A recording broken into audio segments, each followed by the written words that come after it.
Welcome back, party people. It is the BMR NBA Odd Show, brought to you, of course, by Bookmakers Review. It has been a wild weekend in the NBA. We've been off, of course, since Friday, but we're back once again. It's Monday. It's time to grind.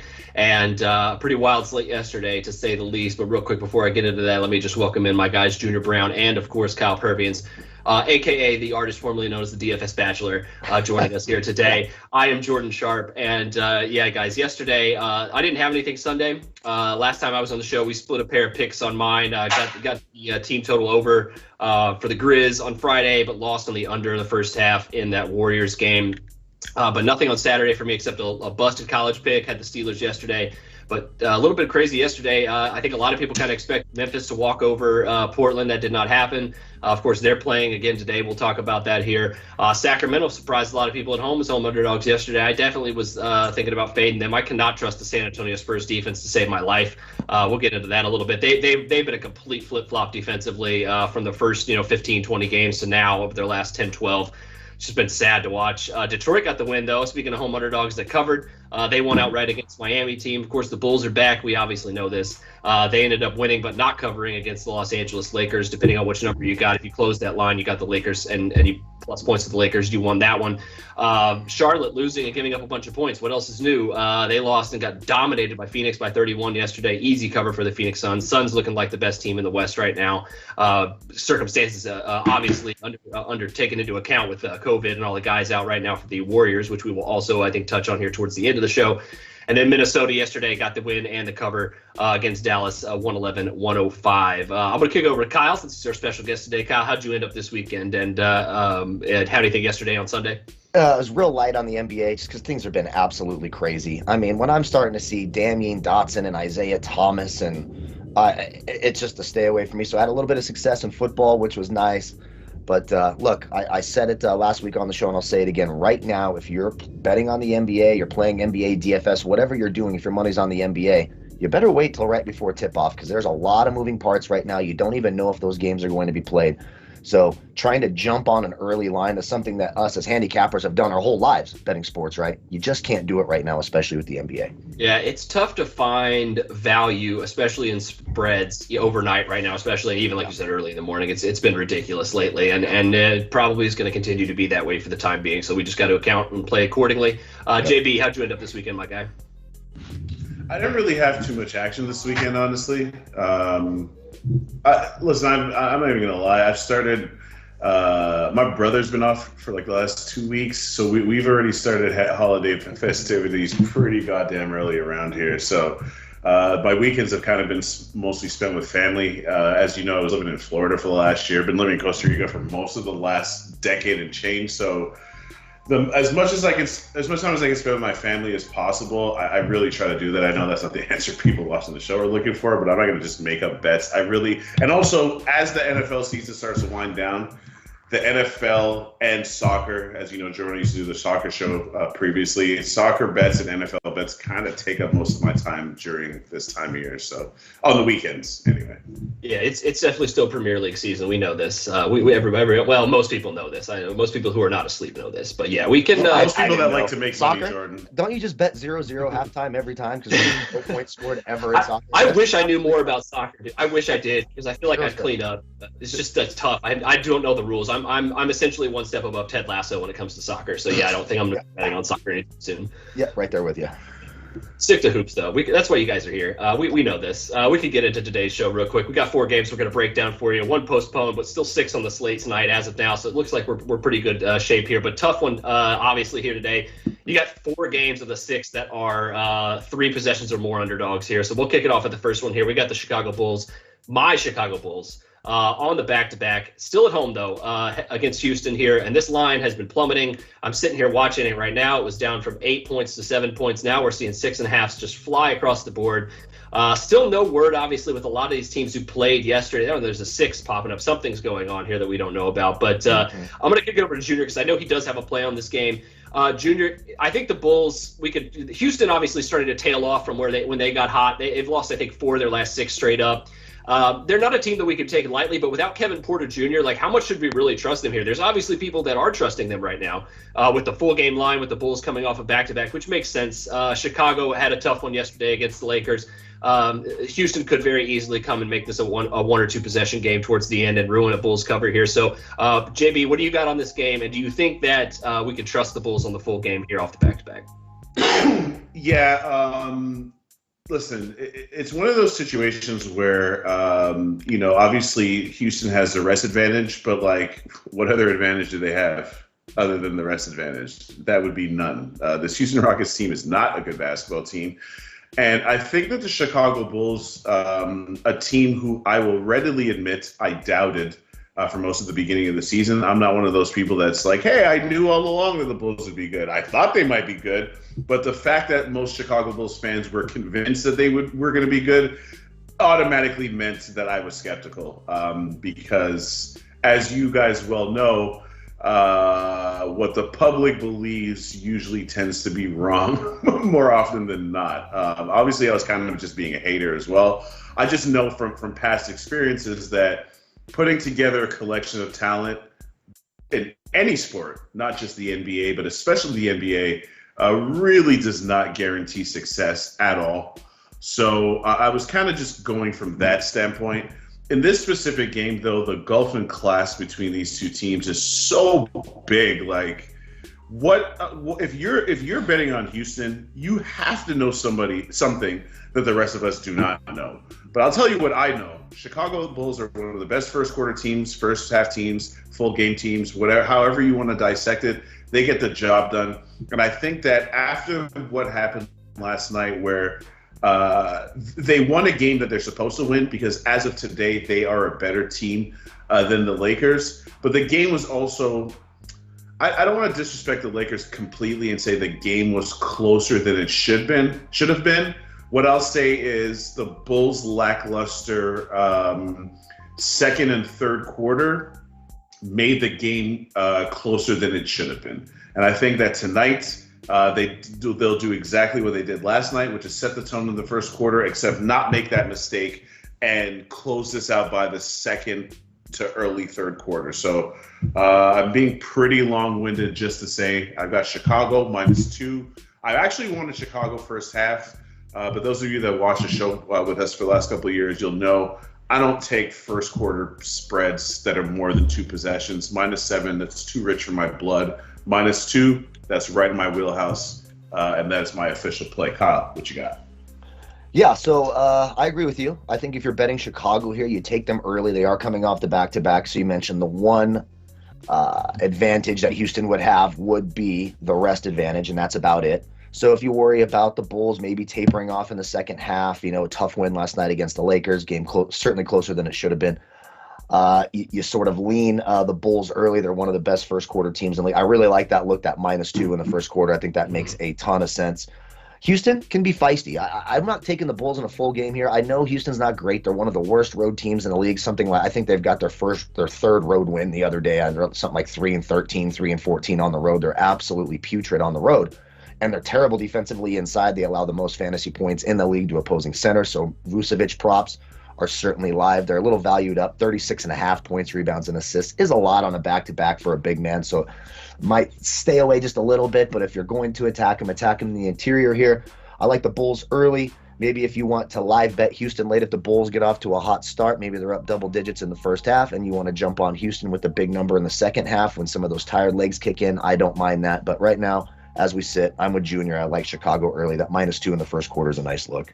Yeah, Houston, I agree with you. They're not a team to be taken lightly just for the fact that they can knock down shots from the outside, and that's always kind of a factor. But you're right. I think they're 25th both in offensive rating on the road and in defensive rating on the road. There's a huge net rating negative for Houston on the road this year that has been very, very much exploitable here. And against a good team, it could very easily happen. Like Junior said, if the Bulls get up early and clamp down, it's over. If they get up early and relax, then that's where Houston's going to come in and get a backdoor cover here. So yeah, that full game line a little sketchy right now. Especially we don't know what the Bulls Bulls are going to look like here once before they release their injury report, so we've got to be wary of that. Yeah. Let's move on. We got the Thunder heading into Memphis down on Beale Street here tonight to play the Grizzlies. Total at 213 in this one, with the Grizzlies a solid 9-point favorites. Has shortened just a little bit. Memphis obviously coming off that back-to-back, home and home back-to-back. They played Portland, lost yesterday. Coming in today, Ja Morant reportedly getting healthier. Still don't have an injury report from Memphis. Got to keep an eye on that, obviously, because not only the back-to-back, but maybe he gets upgraded to questionable today. Maybe he isn't. We don't know. That is the really only thing that I could see why this line is so heavy. But the Grizzlies have obviously been playing very well without him. We cannot discount that whatsoever. For me, I think I would probably lean towards the over here, just because I think with Grizzlies coming off the back-to-back and even at home, they've shown that their defense could be a little wishy-washy here at times. And Oklahoma City, I know you guys know probably if you've watched this show, that I am higher on Oklahoma City than most people in the handicapping community. But this is not a game where I would touch them before I know what's going on with Memphis. But that being said, it's a lot of points. A lot of points for a team that still has some talent and some depth, and kind of like the Grizzlies. You may not know all their names. You may not have much respect for them yet, but they're still competent NBA players. So for me, I think I would lean on the over in this, but I don't have a play on this game. Just because I think that Oklahoma City, with this being a 10-point spread and a total of just 213 points, their team total is being slightly disrespected. So there's possibly you could find some prop value there with Oklahoma City tonight if the Grizz are a little tired on the second half. But Kyle, I'm going to kick it over to you. Am I crazy for thinking Oklahoma City is getting a little bit too many points here, or is there something else injury report-wise that could be a surprise that could lean us more towards the Grizz here? I think you don't touch this game with your worst enemy's money. This is a horrible betting spot, no matter what. I've looked at this game, before the show started. You're trying to find something that I like here. It might be the same theory that we talked about with the Chicago game. Take Memphis early. They are on the back-to-back. It seems like every day Memphis plays, right? Every day I look, I'm like, God, the Memphis Grizzlies are playing again. Now, I will not be high on Oklahoma City. I think that is a putrid franchise that belongs back in Seattle. This team is an embarrassment. The way the team is built is an embarrassment. Absolutely, completely devoid of talent. They show no appetite to compete. This is a team that averages less than 100 points a game here. So there's nothing about Oklahoma City that ever makes me want to bet them. Memphis minus 2.5 in the first quarter, I think makes a lot of sense. That's the way I would approach this. And if you want to live bet the second half on those tired legs, that's how I always approach live betting. Look for those tired legs, see if I start to see signs of fatigue in that second half, and then jump on the other side. Yeah, that's exactly kind of why it was the Thunder kind of appeal at that number. But yeah. It's hard. It's hard to trust them because you know that even though they have talent and that you're right, they don't play hard every night. Yeah. They kind of know that they're playing for the next couple of years and they want to get the number one overall draft pick. That's what they've been basically telegraphing to the entire league since the middle-ish of last year. So yeah, Junior, what do you got on this game? You got any play on this one, or I think this was a stay away spot like Kyle said? Yeah, I mean, listen, the Grizzlies, the Thunder average margin of victory is -9. So that kind of makes sense in terms of what this line is, but I'm not laying 9 points with the Grizzlies. So it has to be Thunder or nothing. And honestly, no disrespect to Luguentz Dort, who I've mentioned several times on the show, from my hometown, used to coach against him, beat my team in the playoffs before he moved away.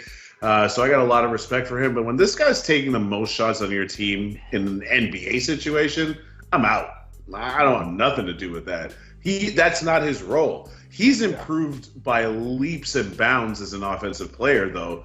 But you're putting him in a situation where, he's a defensive guy first, and you have him out there expending energy on the offensive end. So it's just really not an ideal situation for them. Shai Gilgeous-Alexander is one of my favorite young players, not because he's Canadian, just because he's really good and seems to be kind of undervalued by franchises that have him. But I'm not all the way convinced that he plays hard anymore, just because for no other reason, he's just kind of like, why am I going to go 100%? When A, I know that a lot of other teams want me on their team. B, this team that I play on has no future whatsoever. It's kind of like, our guy Jay Money says this all the time. I'm not betting teams that have no motivation. And I don't think this Grizzlies team has any, the Thunder have any motivation. Since they got beat by 70 points, I kind of almost don't even look at them as a real franchise anymore. So it's a stay away because I can't lay this many points with Memphis, plain and simple. Memphis' margin of victory is like 2 point something. which isn't bad. I think people get very confused by margin of victory stats. Like the Grizzlies only win by like 2.4 points a game, but it's like top 10 margin of victory in the league. You're working with, you got to be very careful with these numbers, and when you start willy-nilly laying double-digit spreads, I know it's 9, but like that means that they got to win by double digits. That's not you're just not going to make money in the long run that way. Yeah, it's tough, and like I said when we opened, the amount of games that are just we're expecting teams that are either A, tired or B, bad, or kind of both in Memphis' case, at least not recently, but like to cover by double digits, you're asking a ton. Speaking of double-digit spreads and bad teams, the Utah Jazz are 11-point favorites. They're not bad, but they're definitely double-digit favorites. Here's 11.5-point favorites against the Charlotte Hornets. Charlotte coming off giving up a $136 yesterday, and that's probably about what they're going to give up here today. This total has just been screaming upward, opened at 234, now up to 236.5 points. This is the type of total that if I would have seen it a month ago, maybe I would have just like thrown my entire bankroll on the under, because there's just absolutely no way that before the Charlotte's kind of downhill spiral defensively that this over would have cashed. But now I'm not so sure, because Utah may make 23s tonight. Like there may be absolutely nothing stopping the Utah Jazz tonight from just burying this team, tired Charlotte team, still not quite healthy, but getting healthier.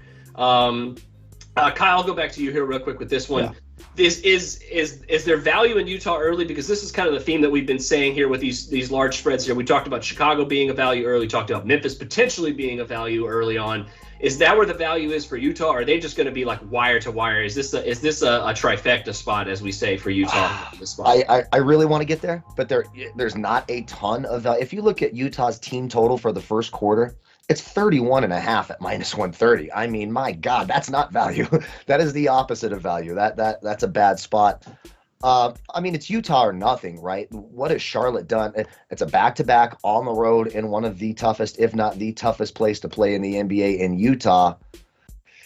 It makes me really, really... Terry Rozier has been absolutely putrid lately. I don't know what's going on with him, but he looks lost on the court. The problem for me when you start taking Utah early, this is a good team. They start overlooking teams a little bit. We've seen Bogdanovich and Mitchell get off to these sort of slow starts, and you wonder what the hell is going on, and they have to make up for it late. So this is another one where I want to jump on Utah later in this game. This is going to be, the fatigue factor is even more so a factor, if I could double use that word, in the second half in Utah with that elevation. Players get a little bit more tired playing there. Charlotte, we already know, a little bit shorthanded. Some of their players just, outside of LaMelo Ball, it's been really tough to watch. Gordon Hayward had a nice little stretch. He's coming back down to reality. It's tough. I would lean Utah early. I'm going to do whatever I can to get this within 2 or 3 possessions. So 3.5, I believe, is the first quarter line here. That's probably the way I would go again in this back-to-back. But it makes me nervous because Utah can sometimes get off to those slow starts, and you're sort of wondering what's going to happen. You DFS players know it. When you play Donovan Mitchell and he's got you 7.5 fantasy points in the first half and you're wondering what the hell is going on, then he sort of gets you to that 40 in the second half when he gets things going. Makes me nervous, but I lean Utah early here. Nothing about Charlotte makes me want to take them. Really bad defensively on the inside as well. Rudy Gobert should have his way. If you're looking at some player props here, like rebounding props, I expect Rudy Gobert to get there. His rebounding prop is 15 it's like and 15 a half. tonight. It's heavy tonight. Yeah, you can't even touch it. So no, it's you can't touch that. Just stay the hell away from that. Maybe Mike Conley, get a depressed one. It's a good rebounding guard, 2.5 rebounds, -115, something like that. Charlotte, really, really weak on the inside. I expect a lot of penetration from Utah. They do like to shoot those threes. If they do it and they're not hot, Charlotte has a chance to cover. Yeah, I think that's perfect. I would not be surprised, and you kind of are making me now lean towards watching this game, and then about the time the second half line, that halftime line comes out, just absolutely just murdering the Utah Jazz. That's actually a pretty good look, I think. Junior, you got anything on this game? Yeah, first half under 121.5. That's an absurd number. It is. 121.5, bro. It's funny. Before the show started, I was trying to go back and find like how many games have gone over 121 in the first half at like total this season. I mean, can't be that many. I understand that the Charlotte games, the totals are all over the goddamn place. The total amount of like the average Charlotte total is like 232.6. But Utah's average total is like 220 and change.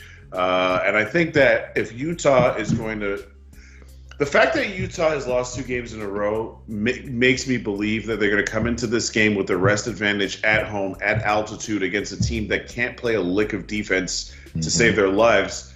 The blueprint is to clamp down on defense themselves, that being the Jazz.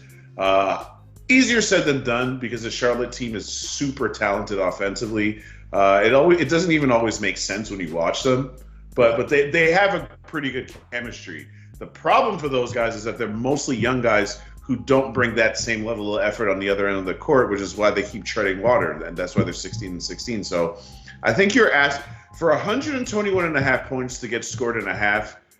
Utah would be in trouble, I think. I can't see that would be the score, and Utah's doing well unless they're up at like 15 at the half or something. Like unless literally they're covering the full game spread at the half. And I don't think that's going to happen. I think that they're going to get back to basics. They're going to clamp down on defense. And this total is going to resemble something closer to like 112, 114, which is still super high. 121.5 is too many points. Give me the under in this spot. And by the way, it's good luck. What Utah does well on defense, like if you watch Charlotte games, the thing that stands out to me the most is if the other team has any kind of interior presence whatsoever, Charlotte is donezo. Charlotte's rim protection, Charlotte's just like help defense, it's the worst in the league. Yeah. And as much as I love Jordan, you know this very well. As much as I love to make fun of Rudy Gobert's offense, the Jazz are feeding Gobert this season. This is not like other seasons. Rudy Gobert is actually regularly getting fed the ball and getting opportunities to be an offensive force out there. And I really think that they're going to look at tonight's opportunity and be like, we're going to feed the big man. And if he can get it going, it's going to be a blowout. If not, I believe that Donovan Mitchell will run wild because nobody on Charlotte plays any defense whatsoever. So no matter how you size it up, I think that the blueprint to victory for the Jazz is to come out, set the defensive tone, and I don't know they cover the full game spread, but if they come out with a defensive tone, that Charlotte doesn't have a counter because they can't defend. They cannot defend. Yeah, exactly. Their pace has been extremely fast early on in games in the first half, and that's kind of going to be something to watch as in this game, especially if Utah not only could get out early and like Junior mentioned, kind of play inside out tonight and open up things for their 3-point shooters by feeding Gobert and making guys collapse on him. Yeah, they're going to score a ton of points here in this first half. But then if they also control the pace of this game, you're right. I think that is going to be the recipe to cover, because if Charlotte gets out and starts running and kind of keeps the game close, that's what's going to ruin, I think, Junior's pick, and what's going to ruin potentially a Jazz full game cover too.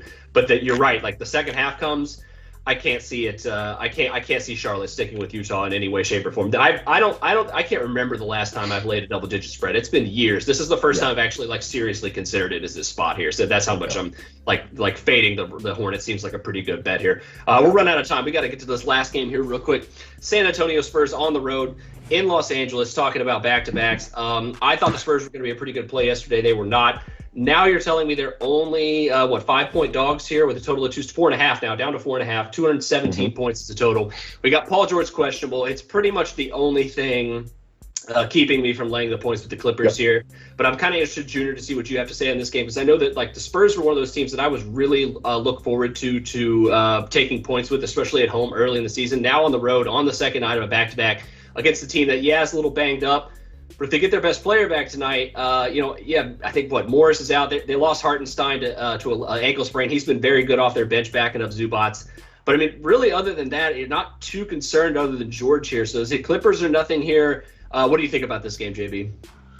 This is what I think. The San Antonio Spurs have won 2 games in a row one time this entire season. So I'm complete. They had a 4-game winning streak. Other than that, they've never won 2 games in a row twice. So it's not possible that I could be more out on San Antonio. I tried to use the narrative that, they're much better on the road than they are at home. So if I can take points with them on the road, I'll do that. And that still might be true to some extent. But I have to also start realizing when I'm reaching. And this is a reach to think that you know what the Spurs are going to do. So, Jordan, you're not right to say or to question your initial your initial feeling on this game? Because I feel the same way. Like at first, I was like, oh, I got 4.5 points of the Spurs on the road who play much better there. I'm taking that. But then it's kind of like, but hold on 1 second. There just is no kind of rhyme or reason to what they're doing. There's no consistency. I don't even know what they do well. And they have the exact same problem as the Charlotte Hornets, just to a lesser extent. Mm-hmm. Jakob Poeltl is their entire inside presence. And so bad. I mean, no disrespect to Jakob Poeltl, former What Raptors. about Drew Eubanks? Come on. You see what I'm saying? Like, come on, bro. So I say all that to say it's Clippers or nothing, which to me means it's nothing until I know what Paul George is going to do. If you have an inkling that Paul George is going to come back, you might want to grab this number right now because it's only going to get worse. Yeah. But the fact that it's gone down from 5 to 4.5 seems to me that people think that Paul George is probably not going to play. So, yeah, I'm kind of out on this game because I don't trust the Spurs and I need Paul George to participate to get involved with the Clippers. Yeah, Kyle, what do you think about this game real quick? Yeah, I mean, real quick. The Spurs, bottom 5 in fantasy points allowed to opposing centers. Second worst fantasy points allowed to point guards. Third worst to small. I mean, they can't defend anything. They do score 109 points a game. Initially, I like the under in the first half for the Spurs, but it does make me nervous if Paul George doesn't play. But I will say, I like the Clippers early. I don't know how the Spurs stop them on the inside or the outside. I'm looking at some player props here. I kind of like Reggie Jackson over 19.5 points. I mentioned it before. 29th in the league in terms of fantasy points allowed to opposing point guards. 3 straight games against San Antonio, he's had 37 or more fantasy points. Reggie Jackson over 19.5 minus 120.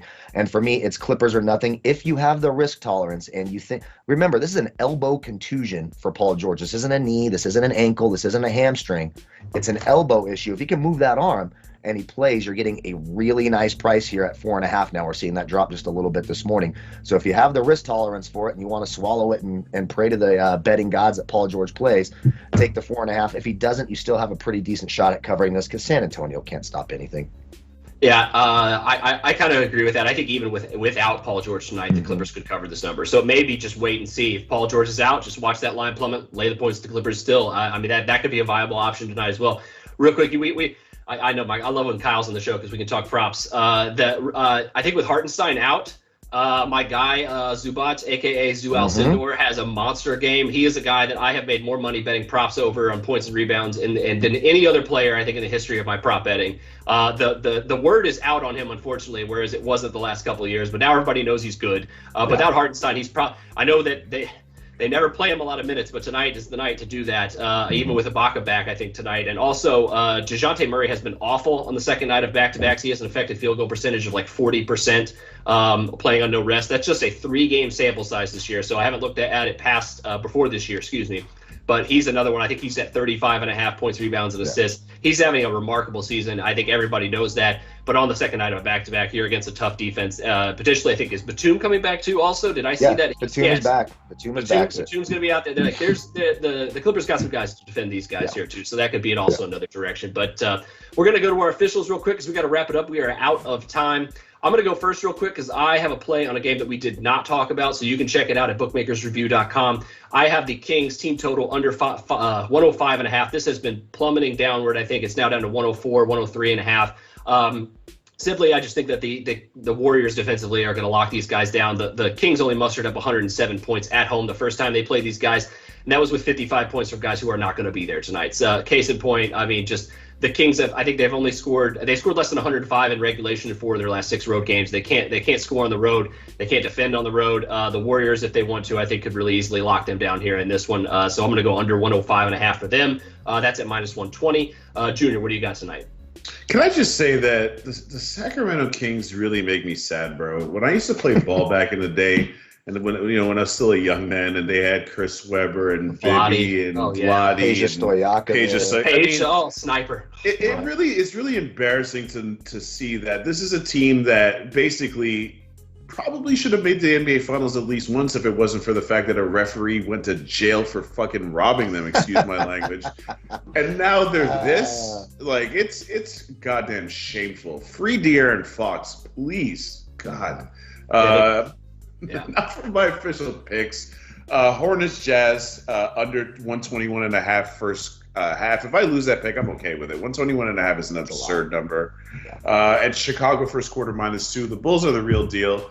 DeMar DeRozan, the show he put on in the fourth quarter, it just shows you that they're not just a team driven by stars, but when the stars got to step up, they got more than one that's capable of doing the job. These guys are the real deal. I really like what's going on in Chicago. Kyle, what you got?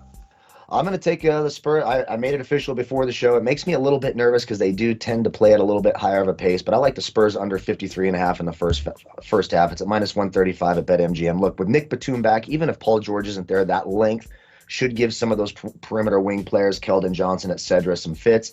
Jordan mentioned DeJounte Murray's struggles on back-to-backs. The Spurs have been like that for a couple of years now, a lot of their players here. So I think that the Clippers can keep the Spurs on a back-to-back under 53.5 in the first half. Yeah, I like that a lot. You heard it first. Let's get this money tonight. Of course, we got to thank Bookmakers Review. Of course, check out all the content that we got over there. Got a ton of stuff for you guys. You can consume every bit of content from a lot of different games, not just the NBA, obviously, but of course, we're a little bit biased on the show.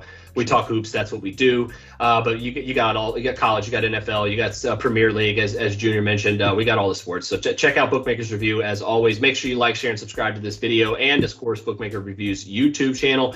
For Kyle Purviance and for Junior Browne, I am Jordan Sharp. We will be back right here tomorrow, 12:30 Eastern, 9:30 a.m. Pacific. Best of luck to you tonight on all your NBA picks.